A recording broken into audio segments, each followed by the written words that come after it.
En este nuevo programa de la serie Misterios del Mundo, les invitamos a acompañarnos en un recorrido de algunos de los más enigmáticos monumentos de la antigüedad. Se trata de construcciones megalíticas ubicadas en países tan distantes entre sí como Inglaterra, Perú o Egipto.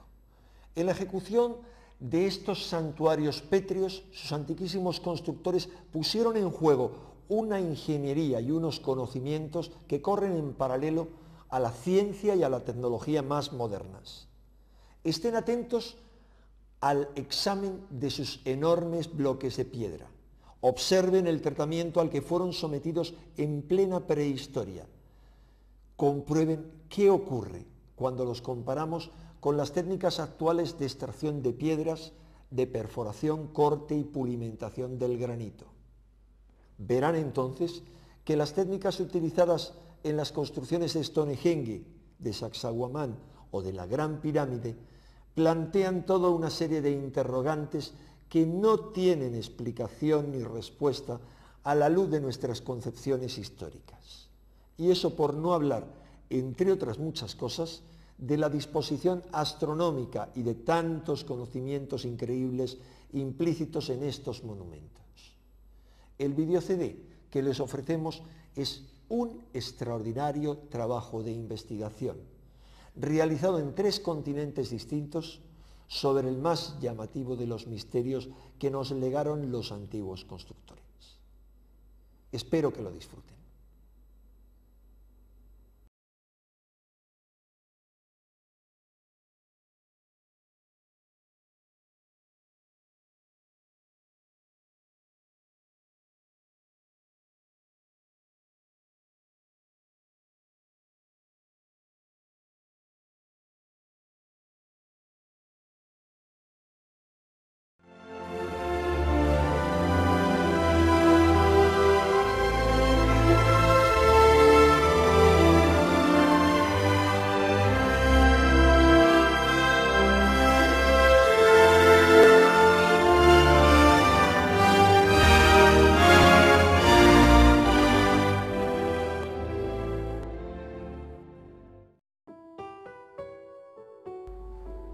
A lo largo y ancho de nuestro planeta podemos ver los restos en piedra que dejaron las antiguas civilizaciones.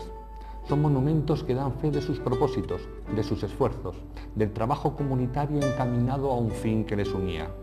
Su fuerza y su inteligencia les sirvió para transportar por terrenos hostiles los grandes monolitos, en tareas a veces iniciadas por los padres y continuadas por los hijos y los nietos.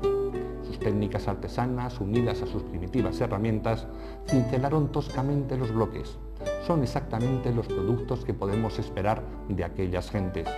Aunque desconocemos todavía sus propósitos, su verdadero conocimiento psíquico y espiritual, sus auténticas motivaciones, podemos ver en sus obras el fruto razonable de su evolución tecnológica y cultural.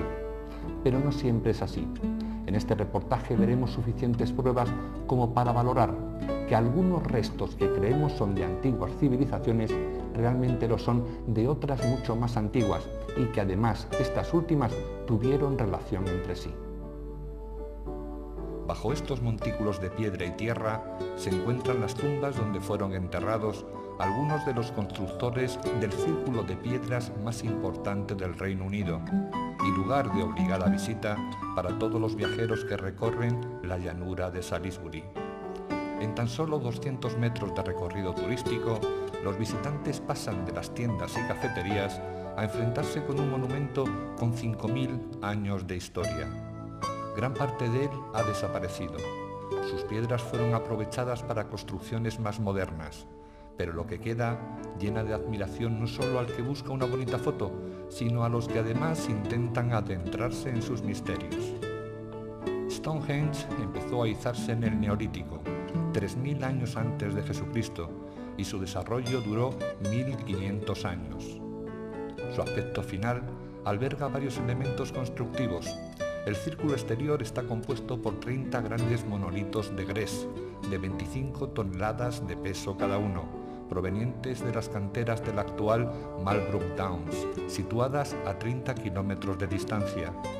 Originariamente estaban unidos entre sí por un dintel de piedra de 7 toneladas de peso. Dentro de este primer círculo se encuentra otro, formado por bloques de 4 toneladas que fueron traídos de las montañas de Presley, en el sudeste de Gales. Son las famosas piedras azules, de reconocidos poderes energéticos. Más en el interior del monumento se alzan orgullosos 5 gigantescos trilitos. Cada uno de estos bloques verticales, de 45 toneladas de peso cada uno, se alzan orgullosos a 7 metros de altura y albergan en su interior una disposición en forma de herradura de otras 19 pequeñas piedras azules. Ninguna piedra está colocada al azar en esta enigmática construcción. Tanto el número como la disposición de las piedras corresponde a un plan preciso y estudiado para que un observador, iniciado en las leyes de la astronomía, pudiera dictaminar con una simple observación los movimientos del Sol, los ciclos lunares y hasta los eclipses que se producían con el transcurrir del tiempo. Tanto los 5 trilitos interiores como sus menires interiores están colocados en forma de herradura cuya parte abierta da origen a la gran avenida que antiguamente llegaba a Stonehenge y que llegó a medir cerca de 3 kilómetros. Esta avenida es donde se encuentra actualmente la piedra llamada Hillstone. Miraba exactamente al punto del horizonte donde se elevaba el sol en el solsticio de verano. En la periferia de toda la construcción pétrea se encuentran distribuidos simétricamente 56 pequeños agujeros, conocidos como los hoyos de Aubry, que en su día albergaban postes de madera. Una fosa y un talud rodean todo el conjunto. Hillstone constituye un buen punto de observación para comprobar cómo la brújula marca con precisión la situación del bloque con respecto al conjunto monumental. Los 28 grados con que se separa del este geográfico marca como un gran punto de mira el lugar hacia donde tenían que mirar desde el recinto para ver elevarse al sol en esa celebrada fiesta del solsticio de verano, cuando vivían el día más largo y la noche más corta del año. Celebración que ha llegado a nosotros y que conmemoramos en la noche de San Juan. Stonehenge es el círculo de piedras más importante del mundo, pero no es el único. A pocos kilómetros de distancia quedan los restos de lo que debió ser otro gran centro ceremonial, erigido con similares propósitos. Pese a no contar con la aparente belleza y majestuosidad de Stonehenge, Avebury constituye un punto de encuentro con las energías sutiles que proporcionan las piedras, porque a diferencia del anterior, sus menires se pueden acariciar y todo el lugar puede ser recorrido con total libertad. Avebury, el círculo megalítico más grande que se conoce, medía 365 metros de diámetro y contenía 2 círculos menores, un círculo solar o del hombre y un círculo lunar o de mujer. Su procedencia es asimismo neolítica y estaba conectado a Stonehenge por un camino de 36 kilómetros de largo. En algunas de sus piedras se pueden apreciar cristales de cuarzo en forma de vetas y trozos de cuarzo lechoso que sobresalen de la superficie. Aseguran los investigadores que los antiguos druidas manejaban la energía de los cristales de las piedras para comunicarse con otros mundos, algo que no debe de sorprendernos porque hoy sabemos que los cristales son poderosos instrumentos de transmisión. La actual comunicación tecnológica se ha establecido por los minúsculos chips de silicona de los cristales de cuarzo, lo que permite que millones de personas de todo el mundo podamos mantener una comunicación en tiempo real en Internet. Antiguamente, los grandes maestros combinaban los poderes de los cristales, las rocas, las líneas telúricas de nuestro planeta y los cursos subterráneos de agua para erigir los monumentos a los que aplicaban una disposición relacionada con la astronomía. Eran los grandes templos del conocimiento. Aprovechaban los rayos solares durante el día y los lunares durante la noche, no solo para las ceremonias espirituales, sino que también el aumento de sus percepciones psíquicas se utilizaba para la sanación. Los druidas transmutaban las fuerzas naturales para convertirlas en eventos sobrenaturales. El símbolo de su poder espiritual eran los cristales que portaban, y el mismo Merlín afirmaba que había vivido en una caverna de cristal. Era otra ciencia, otra forma de conocer la naturaleza y sus propiedades, Los ciclos astronómicos que marcaban la posición de los bloques era el calendario de sus estaciones. Diferenciaban las épocas de frío y de calor, de cosecha y de escasez de alimentos. Su vida cotidiana estaba marcada por los acontecimientos del cielo, donde los astros eran dioses. Su esencia estaba conectada con su entorno y se sentían protagonistas de todos y cada uno de los sucesos universales de los que formaban parte. Este es el mítico río Urubamba. Desde las nevadas sierras andinas proporciona vida al Valle Sagrado. Sus orillas fueron recorridas por los incas en busca de una cumbre lejana, cercana a los mismos dioses. Son los terrenos de Pachamama, la diosa de la tierra, de Inti, el dios del sol, y de Quilla, la diosa de la luna. Un vetusto tren escala desde el Cuzco las empinadas cuestas que acercan al turista a la pequeña localidad de Aguascalientes. Es el obligado recorrido para los buscadores de sensaciones únicas. Llegados de todas partes del mundo, en pocas horas habrán pasado de la altitud del mar a los 4.000 metros de altura, del desierto a la selva tropical, de las orillas frescas del Urubamba a los dominios del Cóndor. Los puestos de recuerdos y artesanías rodean al viajero con colorido y algarabía hasta que se toma un microbús que por un camino serpenteante llega hasta el centro turístico más importante de Sudamérica. La esbelta figura del Putucusi es reconocida por todos, que por fin pueden contemplar al natural lo que tantas veces han visto en fotos. Dicen que esta montaña misteriosa es el santuario del señor Saizru, Manú de la séptima raza, donde resguarda las almas de los niños que vendrán a la encarnación en Perú para incrementar la luz del planeta. Machu Picchu es un portento de la naturaleza y de la sabiduría de sus constructores. No cabe duda que es un monumento dedicado a los dioses. Su visita nos acerca a un lugar de ensueño donde todo es posible, donde esas fuerzas extrañas de la naturaleza nos llevan a un lugar entre la tierra y el cielo. La propia ciudad, con las montañas que la rodean, está representada en una roca proporcionalmente esculpida. Fue una de las pocas ciudades que se libraron de la destrucción por los conquistadores, que jamás supieron de su existencia. Fue descubierta el año 1911 por Hiram Bingham, que fue conducido allí por las informaciones obtenidas de algunos nativos.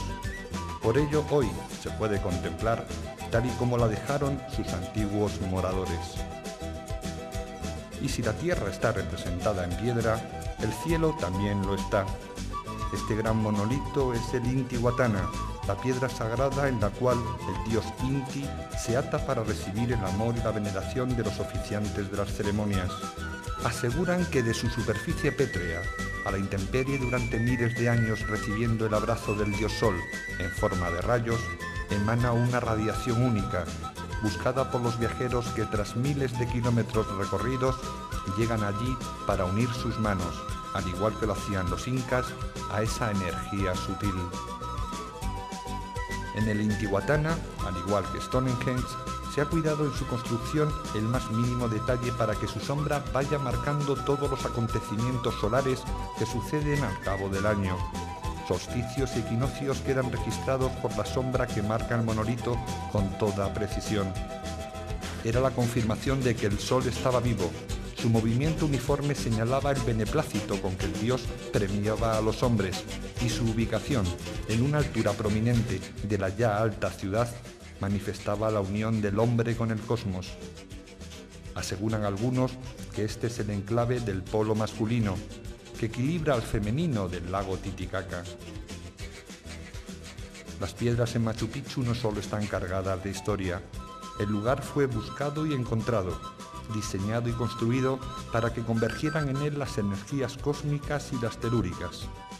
Nadie sabe cómo se llamaba realmente la ciudad, ni los propósitos para erigirla, ni los motivos que tuvieron sus pobladores para abandonarla repentinamente.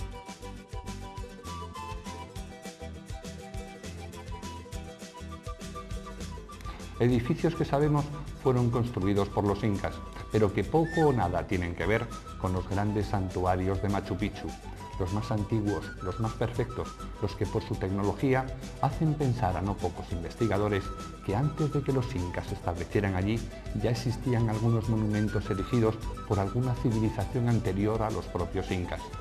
Esta teoría, por supuesto no avalada por la arqueología oficial, desestabilizaría la catalogación que se tiene actualmente del pasado, de un pasado del que todavía desconocemos muchas cosas y del que, como vamos a ver, existen muchas respuestas pendientes. El norte de Cuzco, la capital del Imperio Inca, estaba dominado por Sacsayhuamán. Según los historiadores, es una fortaleza, una serie de edificaciones de la que todavía permanecen 3 enormes murallas formando una imponente obra de defensa. Sin embargo, nunca defendieron nada, ni sirvieron para que los españoles, durante la conquista, perdieran un solo minuto para conquistarla. Militarmente hablando, es un despropósito, y pensando racionalmente nos explica el derroche de esfuerzo para levantar estos monolitos. Si lo que querían era simplemente servir de freno a un posible invasor, no se comprende la meticulosidad para que todos los bloques estén unidos en íntimo contacto, sin que se pueda introducir la punta de una navaja por sus juntas. La otra teoría tampoco nos convence. Se dice que Sacsayhuamán fue un centro de gobierno. Era el lugar donde el Inca, rodeado de una espléndida majestad, impartía sus órdenes a todos los rincones de su imperio. ¿Pero qué era realmente Sacsayhuamán? Está escrito en tinta verde. 9.234 kilos pesa este bloque, y no es más grande que muchos de los utilizados en la antigüedad. De hecho, en Perú, en Líbano o en Egipto, existen bloques 200 veces más pesados, que no fueron izados con grúas. Esta industria de la elaboración de la piedra está situada en plena sierra madrileña. Hasta allí han llegado por tierra, a través del puerto gallego de Vigo, bloques de piedra procedentes de Terranova y de Sudáfrica y que servirán para abastecer la demanda pétrea en los cementerios de Madrid. Tanto por las grúas del puerto como por las de esta empresa, como por el peso que pueden transportar los camiones, el límite de los bloques se establece en las 15 toneladas. Yo tuve la osadía de preguntar a estos maestros de la piedra cómo se puede subir un bloque de 2.000 toneladas de peso por una cuesta y además ensamblarlo con otros al primer intento. Pero me quedé sin respuesta, porque también ellos la desconocían. Lo único que me dejaron claro fue que las soluciones fáciles no valen y que la fuerza bruta, los rodillos y las rampas no sirven para mover estos tremendos monolitos. En las canteras actuales también tienen sus limitaciones. Los modernos vehículos de levantamiento y arrastre pueden soportar bloques de 3 a 5 toneladas. En las imágenes podemos ver cómo un solo hombre, ayudado por la grúa móvil, puede izar y transportar un bloque que no llega a pesar 1 tonelada. Son las capacidades de nuestra moderna tecnología, desmerecidas por los logros que nuestros antepasados realizaron a lo largo y ancho de nuestro planeta, si es que fueron realmente ellos los que lo realizaron. Este es el conocido rostro de la gran esfinge.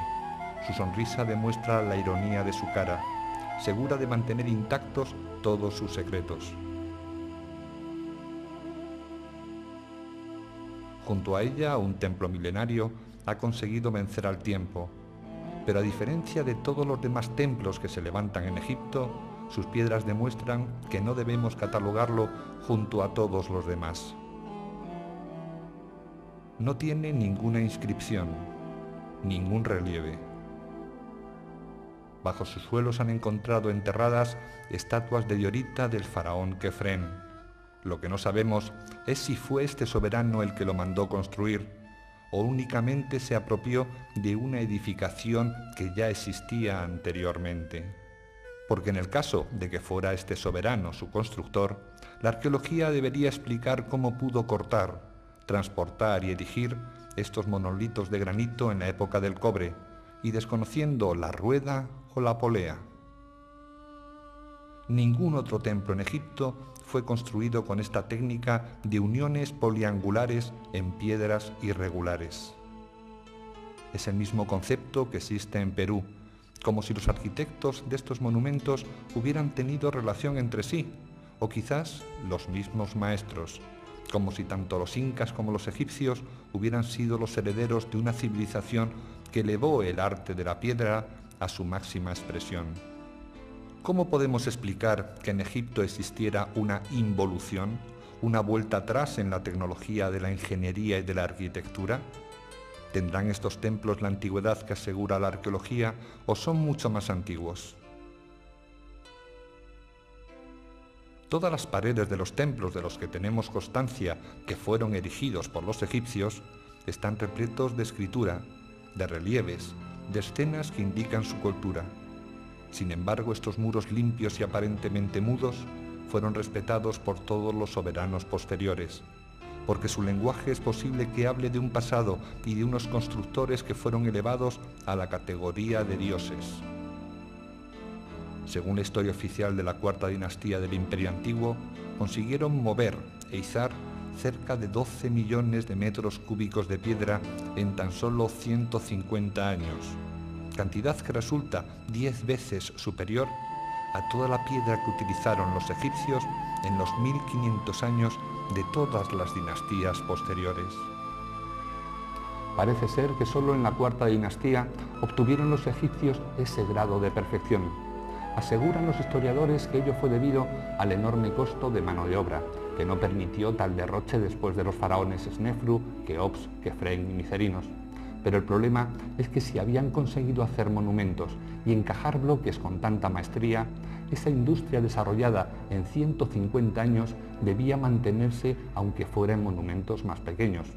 Y eso no fue así. Además, eliminando las hipótesis basadas en apreciaciones personales, existen argumentos proporcionados por la ingeniería que demuestran la diferencia entre estos dos métodos de construcción, el realizado por los antiguos egipcios o incas y los anacrónicos para las herramientas que de ellos hemos encontrado. Otro ejemplo, esta es la fachada del templo de Abidos, construido por el faraón Seti I y reconstruido por su hijo Ramsés II.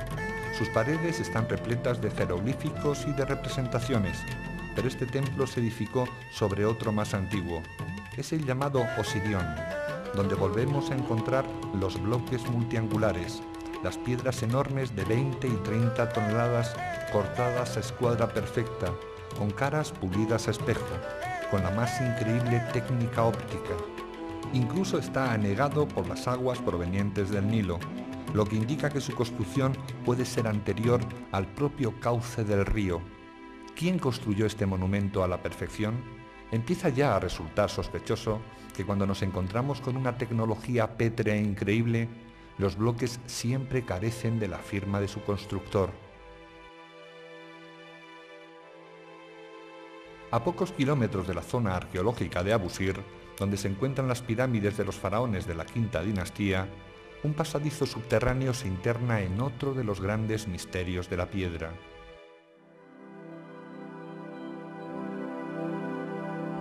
Un cartel indica que el Serapeum, el hipotético lugar donde se enterraron los bueyes Apis, es de época tolemaica, pero es falso. Ya un hijo de Ramsés II fue el encargado de su mantenimiento 1000 años antes.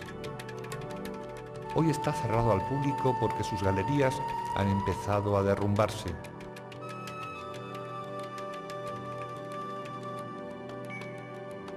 Fue encontrado al azar, cuando el egiptólogo Mariette, el fundador del Museo del Cairo, llegó a su interior tras perforar un pozo en el desierto cuando buscaba estatuas. Su singular trazado es recorrido por túneles gigantes, por donde alguna vez pasaron 23 enormes sarcófagos de piedra de 70 toneladas de peso cada uno. El número 24 nunca llegó a la bóveda que lo alojaba y quedó en uno de los pasillos para dar fe del esfuerzo que debió representar su desplazamiento. Como siempre que encontramos alta tecnología de piedra, las piezas arqueológicas carecen de jeroglíficos, algo que no se entiende en caso de ser, como afirman, la última morada de los bueyes sagrados de la época tardía faraónica. Nada en todo el Serapeum indica los propósitos de su construcción, ni su verdadera antigüedad, ni la identidad de sus artífices, y su diseño vuelve a separarse de los cánones con que los egipcios ritualizaban la muerte.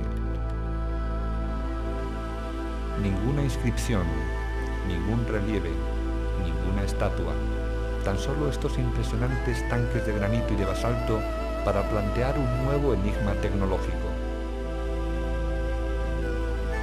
Este sarcófago fue dinamitado por Mariette, uno de los padres de la egiptología, para averiguar, tras la explosión, que su interior estaba lleno de aire. Sin embargo, no tuvo el más mínimo rubor para escribir categóricamente que su finalidad era la de enterrar unos bueyes sagrados, pese a no encontrar ninguno. En lo que no reparó Mariette fue en la desconcertante técnica empleada para fabricar estas enormes cajas de piedra. El equipo de filmación se encuentra ahora dentro de uno de los sarcófagos. Nuestra compañera va limpiando de polvo una de las paredes para verse inmediatamente reflejada en ella, como si de un espejo se tratase. Observen cómo su brazo aparece claramente en la superficie pétrea, sin la más mínima distorsión. Esta perfección en el pulido es apreciable en todas las caras interiores. No se lo pierdan y disfruten con este plano que nuestra cámara realizó tangencialmente a la superficie de la tapa. Tras limpiarla del polvo depositado, se nos mostró un perfecto espejo que refleja sin ningún defecto todos los detalles. Están contemplando 5 metros cuadrados de piedra pulida con precisión absoluta, con tal grado de minuciosidad que todos los técnicos que la han estudiado han dictaminado que su perfección se ajusta a los modernos cánones de precisión óptica. ¿Cómo lo consiguieron?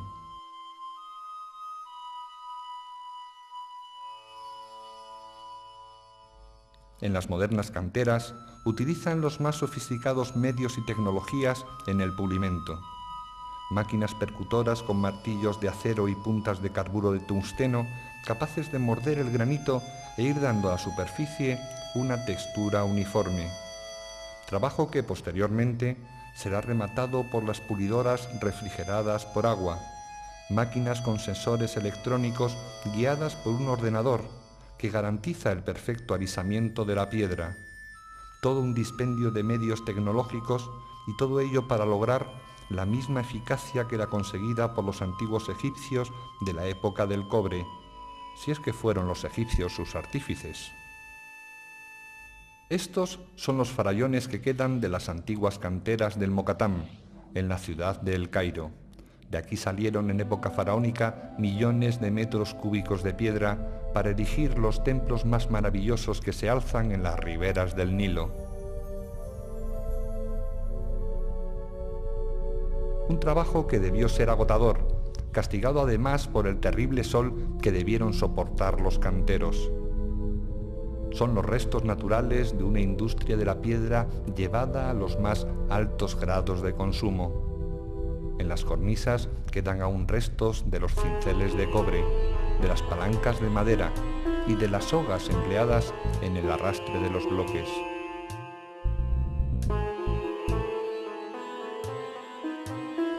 A sus pies duerme tranquila la ciudad de los muertos, 1 millón de almas que se cobijan entre las tumbas del antiguo cementerio de los mamelucos. Es un lugar frecuentado por los automovilistas que se alejan en dirección al canal de Suez. Sin embargo, pocos de ellos reparan en lo que dejaron sus antepasados.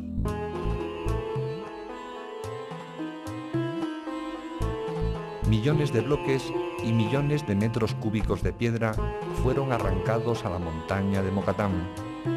Un trabajo que resulta inaudito cuando se piensa que tantos años de esfuerzo solo sirvieron para que un monumento fuera utilizado durante la jornada de la exhumación del cadáver de un faraón. Y tampoco estamos seguros de ello, porque en las más de 100 pirámides que se alzan en Egipto jamás se encontró en su interior momia alguna. En una época en que los monarcas podían durar de varios meses a algunos años, ¿cómo sabían de antemano el tiempo de vida que les quedaba para enfrentarse con una construcción tan titánica? ¿No sería mucho más lógico suponer que para construir una tumba eligieran una construcción menor y más segura y que además no supusiera el enorme derroche de dinero que debió costar el monumento?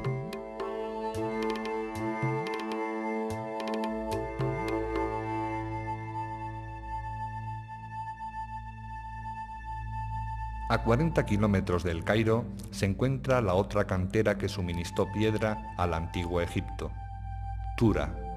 Nuestro permiso de filmación estuvo supeditado a que las imágenes que obtuviésemos solo mostraran la fina piedra caliza que guarda en sus entrañas, sin que en las secuencias aparecieran los cientos de hombres que, atados con cadenas a una enorme bola de hierro, purgaban sus pecados picando bajo un cielo abrasador. Hoy Tura es una cárcel al aire libre. La extracción de bloques sigue como antaño, aunque el hierro ha sustituido al cobre para serrar las grandes piedras en lajas finas. La dureza pétrea es poca. Con una simple llave tuvimos nosotros la ocasión de realizar hendiduras bastante profundas. No presenta un problema tecnológico su manipulación. Sin embargo, este método de corte, posiblemente similar al utilizado hace miles de años, no explica otro de los grandes misterios tecnológicos de la antigüedad, el corte con serrucho de piedras de gran dureza como el granito, y además con una potencia 50 veces superior a las modernas serradoras de nuestra flamante era espacial.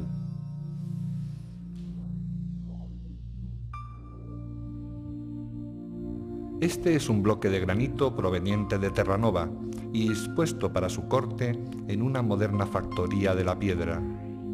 Está anclado al suelo por fuertes brazos de hierro que impiden su desplazamiento, mientras que un fino cable formado por 2 hilos de acero entrelazados, con pertinaz monotonía, va desgastando el surco por donde penetra hasta que, tras largas horas de rozamiento ininterrumpido, refrigerando el calor con chorros de agua fría, logra cortar el bloque. Un depósito de hierro, situado sobre el bloque de piedra, va suministrando minúsculas partículas de acero que serán desplazadas por el cable, constituyendo un inmejorable abrasivo capaz de acelerar la operación de corte. Obviamente es fácil suponer que este resultado que estamos viendo, donde un bloque de granito queda cortado en lonchas, no era un producto capaz de verse reproducido hace 5.000 años. La dureza que presenta el cable de acero, la noria capaz de hacerlo mover en un movimiento sin fin, las limaduras de acero y tungsteno que producen la abrasión, el agua que permanentemente debe suministrarse para que el cable no se ponga al rojo vivo y se rompa, los brazos hidráulicos que anclan el bloque y la electricidad necesaria para mover todo el conjunto, hace imposible que esta tarea pudiera haberse realizado en el antiguo Egipto o en Perú. Otra cosa sería impensable. En la misma factoría tenemos otra forma de cortar la piedra. En este caso podemos observar una imponente hoja circular que gira a gran velocidad sobre su eje móvil. El tamaño de la sierra es de 2 metros de diámetro, capaz de cortar en 4 horas un bloque de 1 metro de grosor. Nuevamente observamos cómo el agua refrigera el rozamiento. Cada vaivén que hace la sierra corta la piedra unas pocas décimas de milímetro, y su precisión está controlada por un importante sistema informático que indica al operario el progreso de la cortadora a través de la masa pétrea, la velocidad de revoluciones, el grado de inclinación del corte y la temperatura de fricción. Repito, estamos ahora viendo lo que puede hacer nuestra moderna tecnología, las máquinas más certeras para el corte del granito que existen en este comienzo del tercer milenio, el máximo logro de nuestra gran revolución industrial, el mejor de los aceros, el diamante más duro y la tecnología informática al servicio de los productos, pero un producto que incomprensiblemente encontramos también realizado hace miles de años. Nuestra investigación se dirige ahora al Valle Sagrado peruano, donde las ruinas de Ollantaytambo son unas de las más importantes concreciones en piedra de los antiguos incas. Sus terrazas esculpidas en la falda del cerro son atravesadas por largas escaleras de piedra que paso a paso nos llevan a las alturas. Una obra en piedra que es posiblemente mucho más antigua de lo que se supone y que fue usurpada y recolonizada por los incas. Tal hipótesis, nuevamente, viene avalada por la tecnología anacrónica que encontramos en su manufactura. Observen estas imágenes. Es uno de los cientos de bloques esparcidos por su cumbre y, para nuestro desconcierto, está manipulado artesanalmente con un importante corte que no se terminó, lo que nos permite estudiarlo. No cabe duda que una sierra atacó la superficie de esta piedra de granito dejando la marca de su progreso. 2,5 milímetros separan los dos trozos. Una línea absolutamente recta que no admite la más mínima duda que no tiene procedencia natural. Alguien, hace miles de años, la cortó, con resultado similar al que encontramos en las factorías modernas, pero con una herramienta que no aparece en los museos, porque sencillamente no parece ser el fruto de la tecnología que tenían los incas. ¿Qué seres o qué civilización trabajó esta piedra antes de la llegada de los incas? Volvemos a Egipto, al interior de la gran pirámide atribuida al faraón Keops. Tanto la gran galería como la cámara de la reina están constituidas con piedras calizas. Por el contrario, la cámara del rey está erigida con enormes bloques de granito rojo procedentes de Asuán, y tanto en sus paredes como en los bloques del techo, así como en el sarcófago que se encuentra allí colocado quién sabe desde cuándo, se aprecia el avance de una descomunal, precisa y eficaz sierra que trabajó la dureza del cuarzo del granito como si de mantequilla se tratara. ¿Cómo pudieron hacerlo en la época del cobre, sin acero, sin limaduras de tungsteno, sin refrigeración inducida y sin electricidad? Fuera de la pirámide, donde algún día debió encontrarse su templo exterior, un bloque indica igualmente, de una forma mucho más visual, la presencia de estas sierras desconcertantes. En Ollantaytambo, desde arriba, todo se ve muy pequeño. Las casas, la explanada de ingreso y los turistas que se ven como hormigas. La altura nos afecta y hacemos algunos intervalos para llegar a la cumbre. Ello nos permite ver y diferenciar claramente los dos estilos de construcción aplicados en el complejo. Por un lado, la superposición de pequeñas piedras encajadas con esmero, sí, pero con técnica pobre. Por otro lado, la otra tecnología, la de los grandes monolitos. La primera tiene una concepción artesanal, un esfuerzo humano y los restos que las toscas herramientas de los incas dejaron sobre la piedra. La otra tecnología, la perfecta, la que no deja espacio entre las juntas, la que presenta detalles constructivos difíciles de explicar porque fueron aplicadas unas herramientas que no se encuentran en los museos. Nuestra ascensión llega a su fin y finalmente llegamos a la cima. Este lugar es conocido por sus enormes monolitos tallados de manera perfecta. Es la misma técnica que encontramos en el templo de la Esfinge de Egipto. Bloques gigantescos multiangulares unidos en íntimo contacto, donde no cabe la punta de una navaja entre ellos, donde han sido resueltos grandes problemas de ingeniería. Algunos tremendos monolitos de piedra tienen 5, 7 y hasta 12 ángulos que encajan con otros bloques de la misma naturaleza. Pero además presentan otro detalle, unos tetones que sobresalen de la superficie lisa de piedra, unas prominencias inexplicadas porque no servían como punto de apoyo para su transporte, unas marcas que también podemos apreciar en otros monumentos situados a miles de kilómetros, como en la pirámide de Micerinos. Son las huellas de hombres o de dioses que dejaron su impronta en la piedra antes que fueran reutilizadas por los incas o los egipcios. Son dos formas de entender la construcción, o lo más seguro, son complejos monumentales construidos en fases distintas, lejanas en miles de años, por dos civilizaciones opuestas, pero con una particularidad. De los trabajos en piedra que sabemos fueron realizados por incas o por egipcios, conocemos su tecnología y hemos encontrado las herramientas que fueron utilizadas. Por el contrario, de esa otra técnica desconcertante, desconocemos su desarrollo, sus máquinas y, por supuesto, quiénes fueron sus artífices. Este es el gran obelisco inacabado de las canteras de Asuán. Por alguna razón desconocida, permanece todavía encajado en la roca madre de la cantera. ¿Cómo es posible elevar y transportar 1.200 toneladas de peso? La fuerza humana es incapaz de tal empresa, sin la ayuda de máquinas. Máquinas que debieron existir, aunque quizás nunca estuvieron a disposición de los egipcios. Máquinas increíbles que fueron capaces de realizar prodigios como el que estamos viendo. Una perforación en una roca de enorme dureza. Estamos justo en la entrada de la Gran Pirámide de Giza. Aquí, abandonado a su suerte, se encuentra un bloque que en el momento de la construcción del monumento sirvió como tapón en la Cámara de los Rastrillos para impedir el acceso a la Cámara del Rey. Y 3 impresionantes taladros delatan que sobre su superficie se aplicó una tecnología tan poderosa que incluso hoy nosotros nunca podríamos realizarla. Todos los ingenieros a los que hemos consultado no han dejado de manifestar su asombro, pues no conocen en la actualidad máquina capaz de competir con aquella utilizada en Egipto hace miles de años.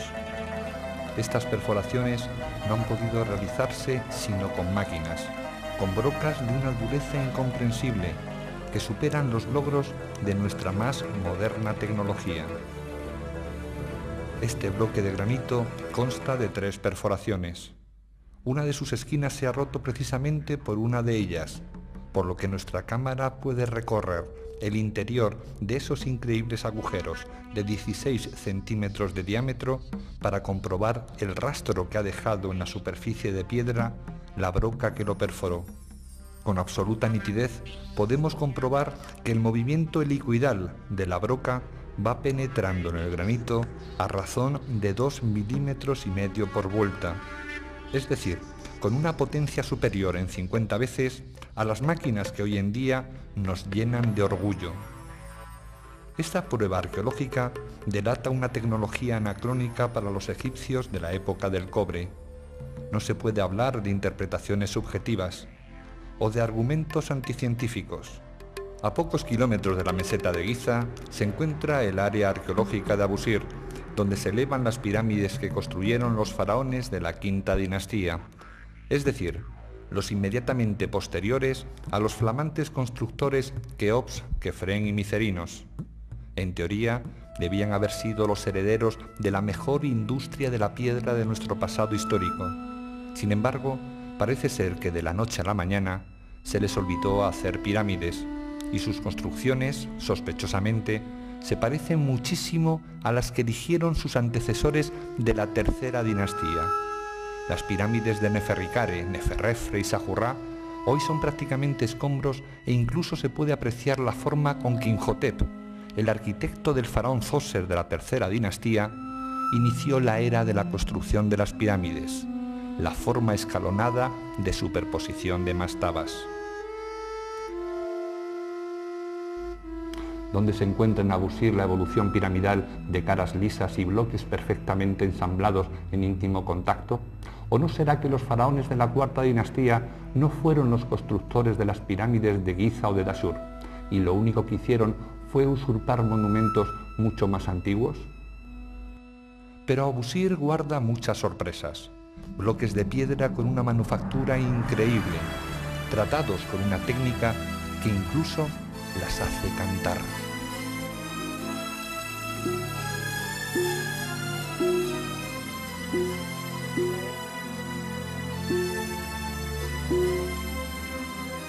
Junto a la burda forma de erigir las pirámides, encontramos piedras con tecnología anacrónica, como si los artesanos de Sajurrá hubieran empleado como cantera para su faraón piedras que estaban colocadas en otro lugar, como por ejemplo el templo que debió estar situado junto a la cara oriental de la Gran Pirámide de Giza.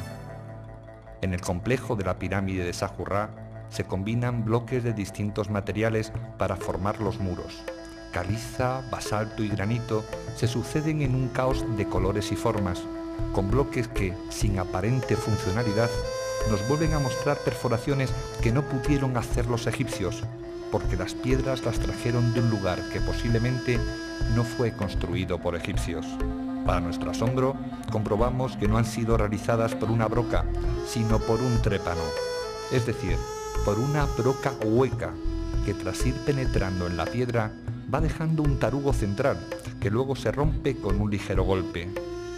Este tipo de perforación multiplica sobremanera la sofisticación de la máquina, ya que el taladro se limita a perforar con una circunferencia de 1 milímetro de sección y atacando la piedra desde la superficie hasta 60 centímetros de profundidad.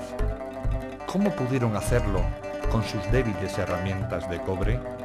Para hacernos una mejor idea del trabajo que constituye la elaboración de un trépano, fuimos a filmar la técnica que actualmente realizan nuestros operarios. En primer lugar, antes de efectuar la perforación, rellenan con agua una bomba que suministrará el frío necesario para que la broca no se caliente, porque las partículas de diamante que tiene la punta de la broca se fundiría a los pocos segundos de empezar el rozamiento. La bomba de agua se conecta a la máquina perforadora mediante un tubo, por el que correrá agua a presión, tras bombear el operario manualmente el émbolo que tiene el interior esta bomba.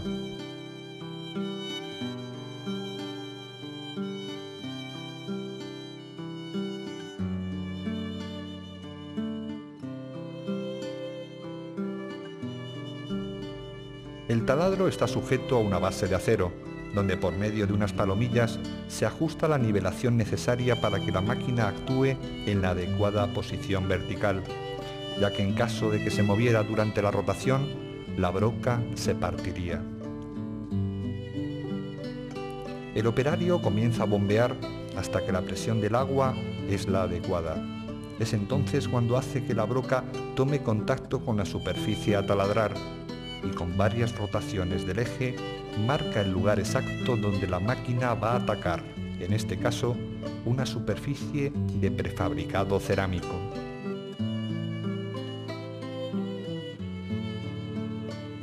Tras estos prolegómenos ya tiene todo dispuesto para que la perforadora inicie el taladro. La máquina eleva sus revoluciones y el trépano va poco a poco avanzando, refrigerado por el agua que en ningún momento deja de bombearse. La parte cerámica del pavimento ofrece una ligera resistencia a la perforación, pero al final la broca penetra, y mucho más fácilmente cuando se encuentra con el cemento y la tierra.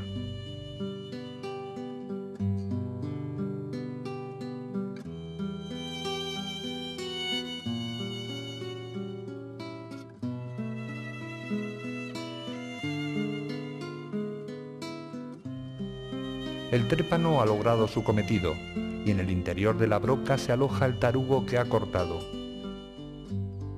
En él podemos apreciar que las miles de revoluciones de la broca no han dejado huella de su paso por la superficie, que se encuentra absolutamente lisa. Estos trépanos son ahora del Antiguo Egipto, situados en piedras del templo de Karnak. En sus paredes observamos que, al igual que los trépanos de Giza o de Abusir, la penetración se realiza a razón de 2 milímetros por vuelta, y en el caso que están ahora viendo, el trépano se corresponde con una increíble broca de 60 centímetros de diámetro. ¿Cómo se puede explicar esto? En las canteras actuales, los martillos percutores realizan agujeros en piedras de granito de la misma dureza que las que encontramos en Egipto o en Perú. No cortan la piedra, literalmente la destrozan a fuerza de innumerables golpes suministrados por un puntero de acero. Así consiguen efectuar las perforaciones necesarias para luego introducir cargas de explosivos para realizar el corte que necesitan. Sus herramientas son siempre de acero y atacan con potencia la roca para que se rompa por los lugares más débiles. Estos maestros canteros conocen todos los entresijos de la piedra, sus posibilidades y sus limitaciones.